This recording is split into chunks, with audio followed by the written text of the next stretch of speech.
بسم الله الرحمن الرحيم. الحمد لله رب العالمين، الرحمن الرحيم، مالك يوم الدين، إياك نعبد وإياك نستعين، اهدنا الصراط المستقيم، صراط الذين أنعمت عليهم غير المغضوب عليهم ولا الضالين.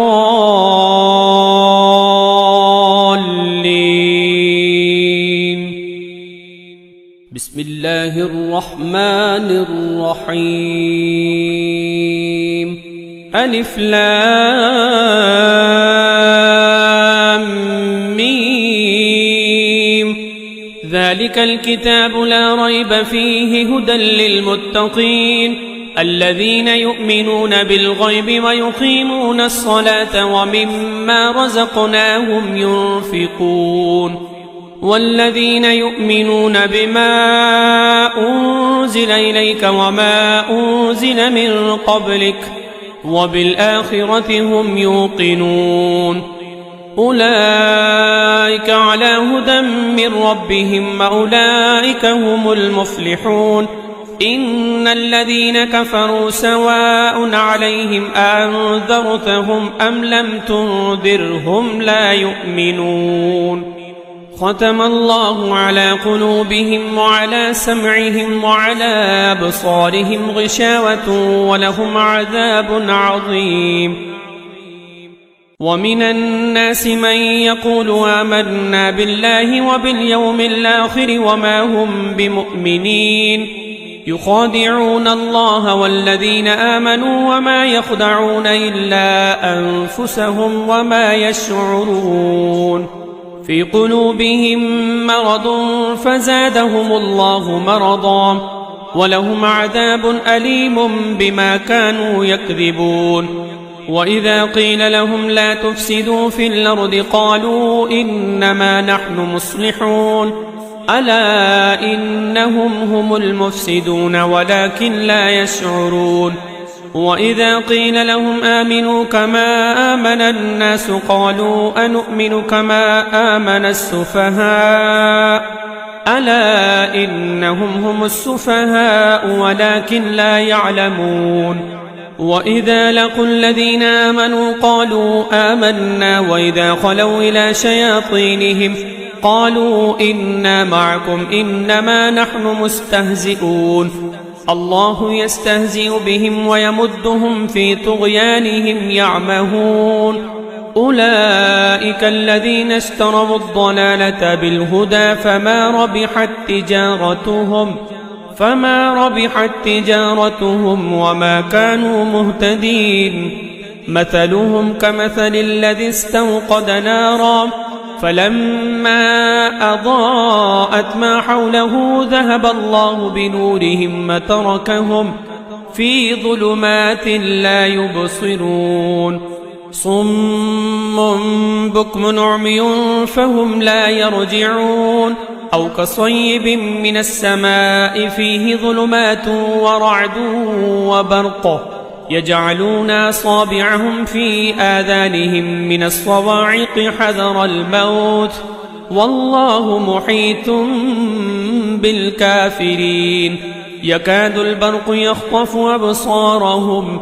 كلما أضاء لهم مشوا فيه وإذا أظلم عليهم قاموا ولو شاء الله لذهب بسمعهم وأبصارهم إن الله على كل شيء قدير. يا أيها الناس اعبدوا ربكم الذي خلقكم والذين من قبلكم لعلكم تتقون. الذي جعل لكم الأرض فراشا والسماء بناء وأنزل من السماء ماء فأخرج به من الثمرات رزقا لكم فلا تجعلوا لله أندادا وأنتم تعلمون. وإن كنتم في ريب مما نزلنا على عبدنا فأتوا بسورة من مثله وادعوا شهداءكم من دون الله إن كنتم صادقين فإن لم تفعلوا ولن تفعلوا فاتقوا النار التي وقودها الناس والحجارة أعدت للكافرين وبشر الذين آمنوا وعملوا الصالحات أن لهم جنات تجري من تحتها الأنهار كلما رزقوا منها من ثمرة رزقا قالوا هذا الذي رزقنا من قبل وأتوا به متشابها ولهم فيها أزواج مطهرة وهم فيها خالدون إن الله لا يستحيي أن يضرب مثلا ما بعوضة فما فوقها فأما الذين آمنوا فيعلمون أنه الحق من ربهم وأما الذين كفروا فيقولون ماذا أراد الله بهذا مثلا يضل به كثيرا ويهدي به كثيرا وما يضل به إلا الفاسقين الذين ينقضون عهد الله من بعد ميثاقه ويقطعون ما أمر الله به أن يوصل ويفسدون في الأرض أولئك هم الخاسرون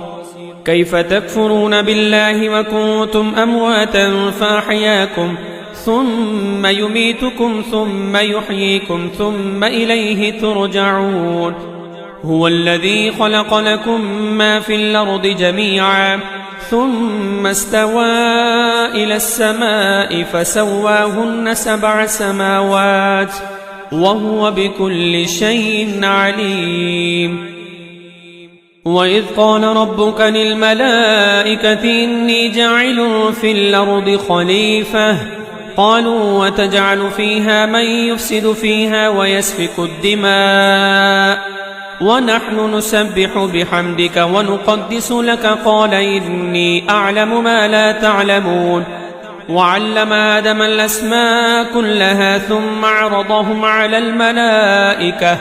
فقال أنبئوني بأسماء هؤلاء إن كنتم صادقين قالوا سبحانك لا علم لنا إلا ما علمتنا إنك أنت العليم الحكيم قال يا آدم أنبئهم بأسمائهم فلما أنبأهم بأسمائهم قال ألم أقل لكم إني أعلم غيب السماوات والأرض وأعلم ما تبدون وما كنتم تكتمون وإذ قلنا للملائكة اسجدوا لآدم فسجدوا إلا إبليس أبى واستكبر وكان من الكافرين وقلنا يا آدم اسكن أنت وزوجك الجنة وكلا منها رغدا حيث شئتما ولا تقربا هذه الشجرة فتكونا من الظالمين فأزلهما الشيطان عنها فأخرجهما مما كانا فيه وقلنا اهبطوا بعضكم لبعض عدو ولكم في الأرض مستقر ومتاع إلى حين فتلقى آدم من ربه كلمات فتاب عليه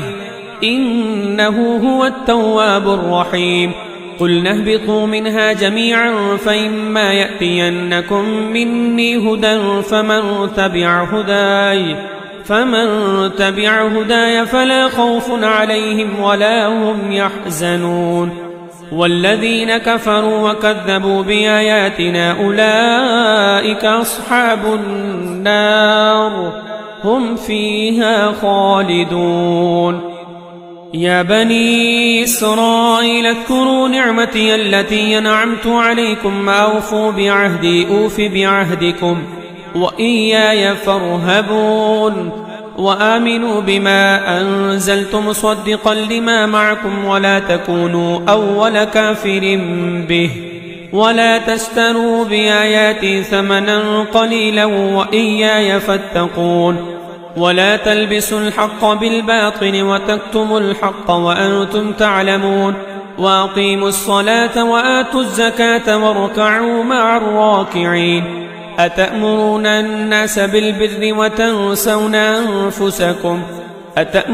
الناس بالبر وتنسون أنفسكم وأنتم تتلون الكتاب أفلا تعقلون واستعينوا بالصبر والصلاة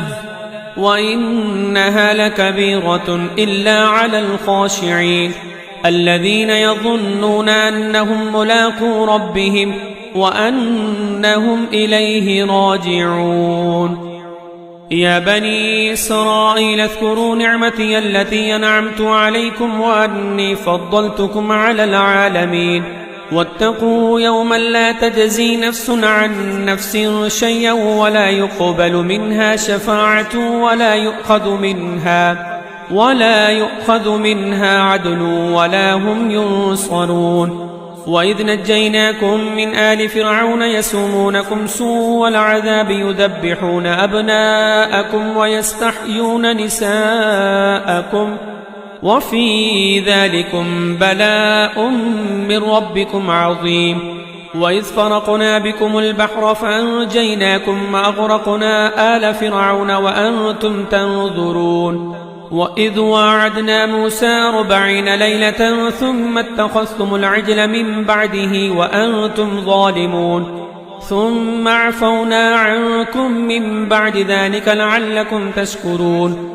وإذ آتينا موسى الكتاب والفرقان لعلكم تهتدون وإذ قال موسى لقومه يا قوم إنكم ظلمتم أنفسكم باتخاذكم العجل فتوبوا إلى بارئكم فاقتلوا أنفسكم ذلكم خير لكم عند بارئكم فتاب عليكم إنه هو التواب الرحيم وإذ قلتم يا موسى لن نؤمن لك حتى نرى الله جهرة فأخذتكم الصاعقة وأنتم تنظرون ثم بعثناكم من بعد موتكم لعلكم تشكرون وظللنا عليكم الغمام وأنزلنا عليكم المن والسلوى كلوا من طيبات ما رزقناكم وما ظلمونا ولكن كانوا أنفسهم يظلمون وإذ قلنا ادخلوا هذه القرية فكلوا منها حيث شئتم رغدا وادخلوا الباب سجدا وقولوا حطة نغفر لكم خطاياكم وسنزيد المحسنين فبدل الذين ظلموا قولا غير الذي قيل لهم فأنزلنا على الذين ظلموا رجزا من السماء بما كانوا يفسقون وإذ استسقى موسى لقومه فقلنا اضرب بعصاك الحجر فانفجرت منه 12 عينا قد علم كل أناس مشربهم كلوا واشربوا من رزق الله ولا تعثوا في الأرض مفسدين وإذ قلتم يا موسى لن نصبر على طعام واحد فادع لنا ربك يخرج لنا مما تنبت الأرض من بقلها وقثائها وفومها وعدسها وبصلها قال أتستبدلون الذي هو أدنى بالذي هو خير اهبطوا مصرا فإن لكم ما سألتم وضربت عليهم الذلة والمسكنة وباءوا بغضب من الله ذلك بأنهم كانوا يكفرون بآيات الله ويقتلون النبيين بغير الحق ذلك بما عصوا وكانوا يعتدون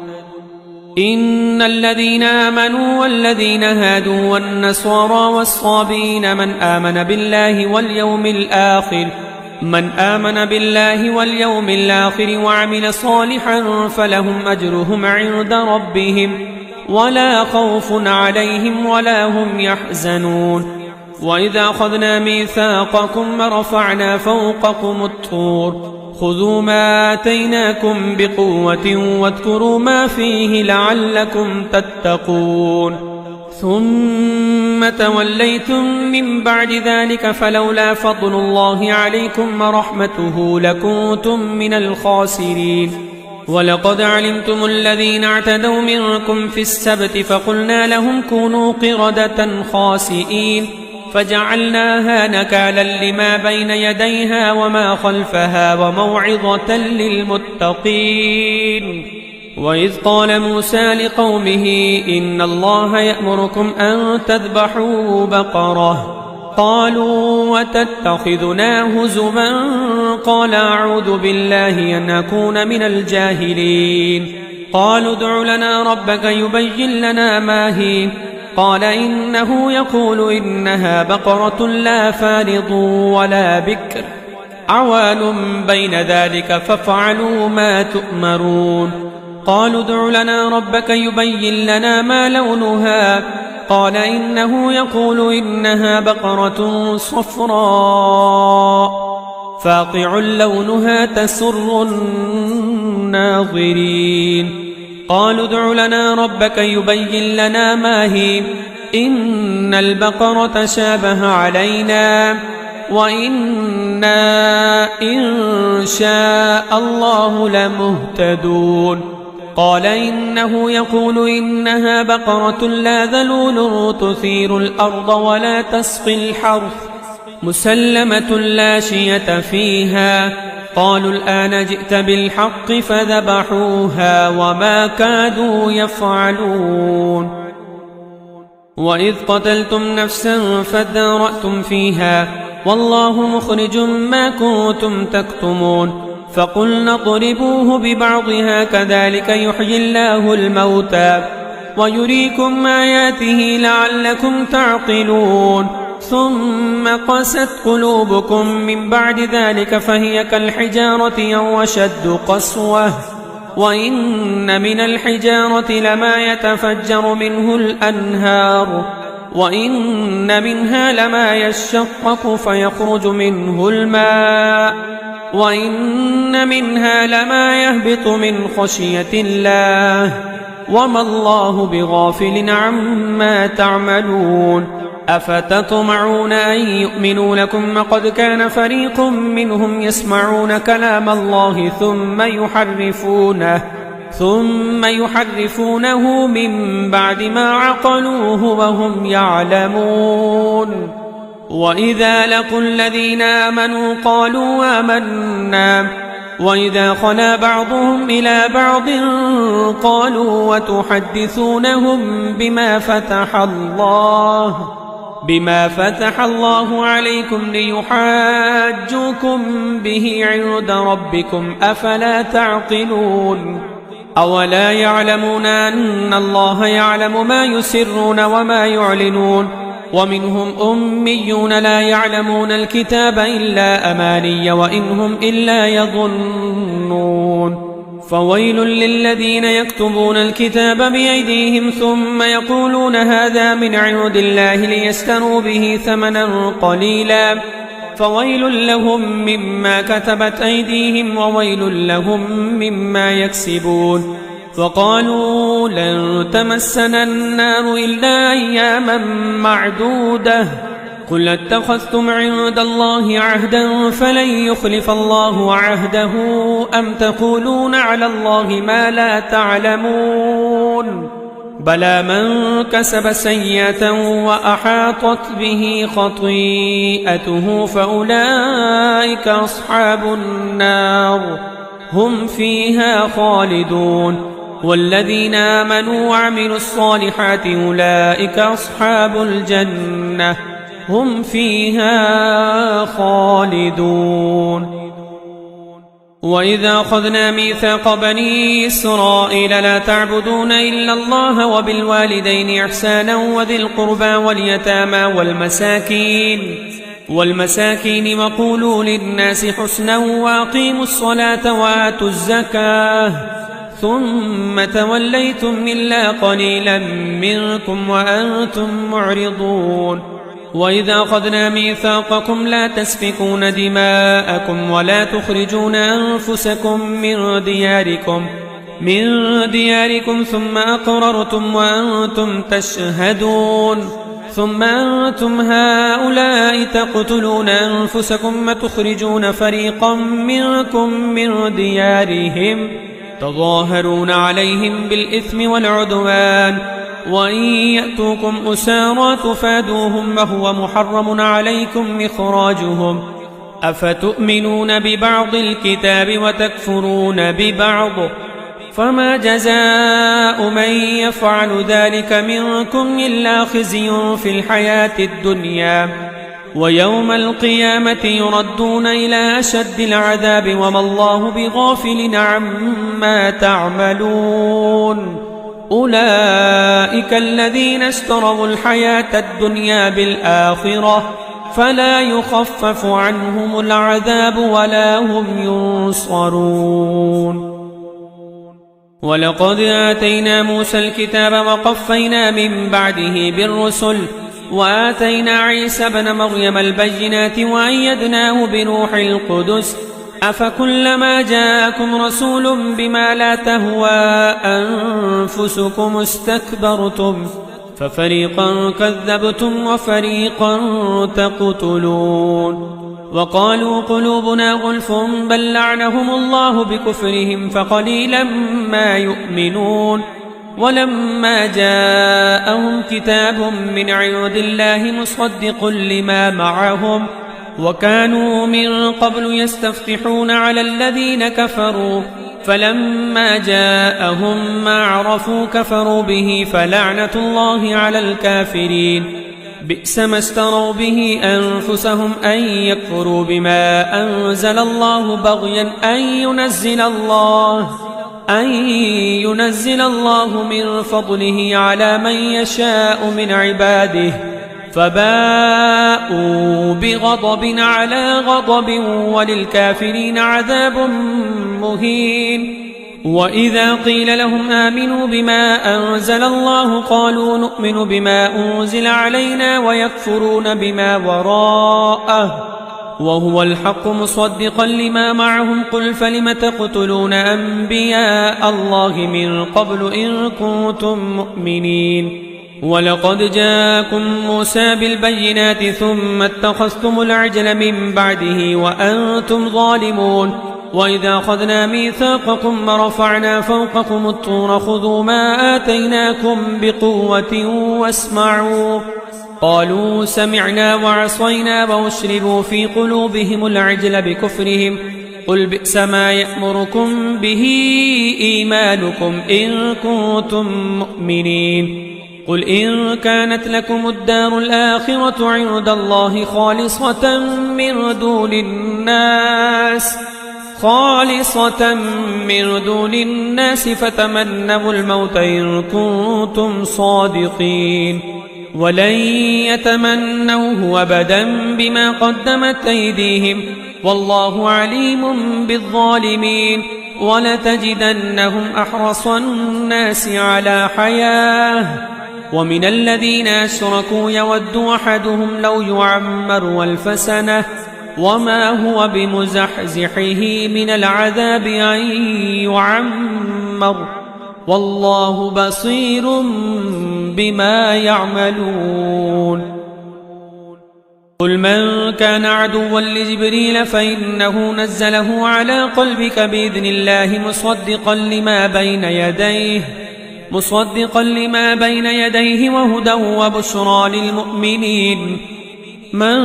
كان عدوا لله وملائكته ورسله وجبريل وميكال فإن الله عدو للكافرين ولقد أنزلنا إليك آيات بينات وما يكفر بها إلا الفاسقون أوكلما عاهدوا عهدا نبذه فريق منهم بل أكثرهم لا يؤمنون ولما جاءهم رسول من عند الله مصدق لما معهم نبذ فريق من الذين أوتوا كتاب الله وراء ظهورهم كأنهم لا يعلمون واتبعوا ما تتلو الشياطين على ملك سليمان وما كفر سليمان ولكن الشياطين كفروا يعلمون الناس السحر وما أنزل على الملكين ببابل هاروت وماروت وما يعلمان من أحد حتى يقولا إنما نحن فتنة فلا تكفر فيتعلمون منهما ما يفرقون به بين المرء وزوجه وما هم بضارين به من أحد إلا بإذن الله ويتعلمون ما يضرهم ولا ينفعهم ولقد علموا لمن اشتراه ما له في الآخرة من خلاق ولبئس ما شروا به أنفسهم لو كانوا يعلمون ولو أنهم آمنوا واتقوا لمثوبة من عند الله خير لو كانوا يعلمون يا أيها الذين آمنوا لا تقولوا راعنا وقولوا انظرنا واسمعوا وللكافرين عذاب أليم ما يود الذين كفروا من أهل الكتاب ولا المشركين أن ينزل عليكم من خير من ربكم والله يختص برحمته من يشاء والله ذو الفضل العظيم ما ننسخ من آية أو ننسها نأت بخير منها أو مثلها ألم تعلم أن الله على كل شيء قدير ألم تعلم أن الله له ملك السماوات والأرض وما لكم من دون الله من ولي ولا نصير أم تريدون أن تسألوا رسولكم كما سئل موسى من قبل ومن يتبدل الكفر بالإيمان فقد ضل سواء السبيل ود كثير من أهل الكتاب لو يردونكم من بعد إيمانكم كفارا حسدا من عند أنفسهم من بعد ما تبين لهم الحق فاعفوا واصفحوا حتى يأتي الله بأمره إن الله على كل شيء قدير وأقيموا الصلاة وآتوا الزكاة وما تقدموا لأنفسكم من خير تجدوه عند الله إن الله بما تعملون بصير وقالوا لن يدخل الجنة إلا من كان هودا أو نصارا تلك أمانيهم قل هاتوا برهانكم إن كنتم صادقين بلى من أسلم وجهه لله وهو محسن فله أجره عند ربه ولا خوف عليهم ولا هم يحزنون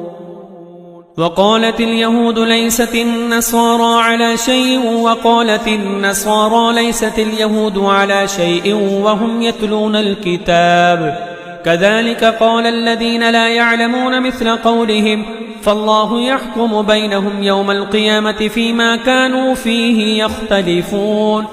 ومن أظلم ممن منع مساجد الله أن يذكر فيها اسمه وسعى في خرابها أولئك ما كان لهم أن يدخلوها إلا خائفين لهم في الدنيا خزي ولهم في الآخرة عذاب عظيم ولله المشرق والمغرب فأينما تولوا فثم وجه الله إن الله واسع عليم وقالوا اتخذ الله ولدا سبحانه بل له ما في السماوات والأرض كل له قانتون بديع السماوات والأرض وإذا قضى أمرا فإنما يقول له كن فيكون وقال الذين لا يعلمون لولا يكلمنا الله أو تأتينا آية كذلك قال الذين من قبلهم مثل قولهم تشابهت قلوبهم قد بينا الآيات لقوم يوقنون إنا أرسلناك بالحق بشيرا ونذيرا ولا تسأل عن أصحاب الجحيم ولن ترضى عنك اليهود ولا النصارى حتى تتبع ملتهم قل إن هدى الله هو الهدى ولئن اتبعت أهواءهم بعد الذي جاءك من العلم ما لك من الله من ولي ولا نصير الذين آتيناهم الكتاب يتلونه حق تلاوته أولئك يؤمنون به ومن يكفر به فأولئك هم الخاسرون يا بني إسرائيل اذكروا نعمتي التي أنعمت عليكم وأني فضلتكم على العالمين واتقوا يوما لا تجزي نفس عن نفس شيئا ولا يقبل منها عدل ولا تنفعها شفاعة ولا هم ينصرون وإذ ابتلى إبراهيم ربه بكلمات فأتمهن قال إني جاعلك للناس إماما قال ومن ذريتي قال لا ينال عهد الظالمين وإذ جعلنا البيت مثابة للناس وأمنا واتخذوا من مقام إبراهيم مصلى وعهدنا إلى إبراهيم وإسماعيل أن طهرا بيتي للطائفين والعاكفين والركع السجود وإذ قال إبراهيم رب اجعل هذا بلدا آمنا وارزق أهله من الثمرات من آمن منهم بالله واليوم الآخر قال ومن كفر فأمتعه قليلا ثم أضطره إلى عذاب النار وبئس المصير قال ومن كفر فأمتعه قليلا ثم أضطره إلى عذاب النار وبئس المصير وإذ يرفع إبراهيم القواعد من البيت وإسماعيل ربنا تقبل منا إنك أنت السميع العليم ربنا واجعلنا مسلمين لك ومن ذريتنا أمة مسلمة لك وأرنا مناسكنا وتب علينا إنك أنت التواب الرحيم ربنا وابعث فيهم رسولا منهم يتلو عليهم آياتك ويعلمهم الكتاب والحكمة ويزكيهم إنك أنت العزيز الحكيم ومن يرغب عن ملة إبراهيم إلا من سفه نفسه ولقد اصطفيناه في الدنيا وإنه في الآخرة لمن الصالحين إذ قال له ربه أسلم قال أسلمت لرب العالمين ووصى بها إبراهيم بنيه ويعقوب يا بني إن الله اصطفى لكم الدين فلا تموتن إلا وأنتم مسلمون أم كنتم شهداء إذ حضر يعقوب الموت إذ قال لبنيه ما تعبدون من بعدي قالوا نعبد إلهك وإله آبائك إبراهيم وإسماعيل وإسحاق إلها واحدا ونحن له مسلمون تلك أمة قد خلت لها ما كسبت ولكم ما كسبتم ولا تسألون عما كانوا يعملون وقالوا كونوا هودا أو نصارى تهتدوا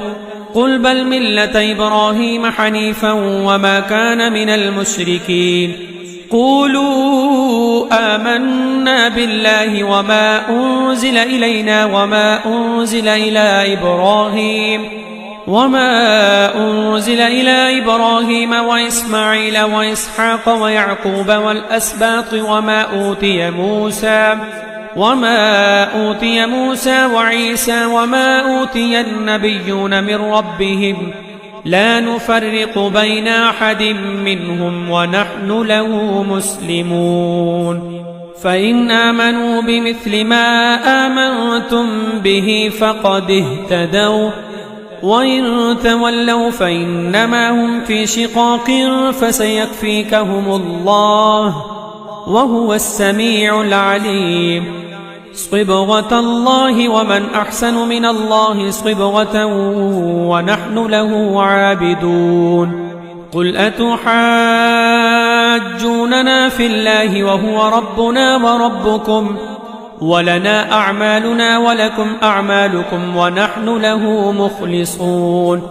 أم تقولون إن إبراهيم وإسماعيل وإسحاق ويعقوب والأسباط كانوا هودا أو نصارى قل أأنتم أعلم أم الله ومن أظلم ممن كتم شهادة عنده من الله وما الله بغافل عما تعملون تلك أمة قد خلت لها ما كسبت ولكم ما كسبتم ولا تسألون عما كانوا يعملون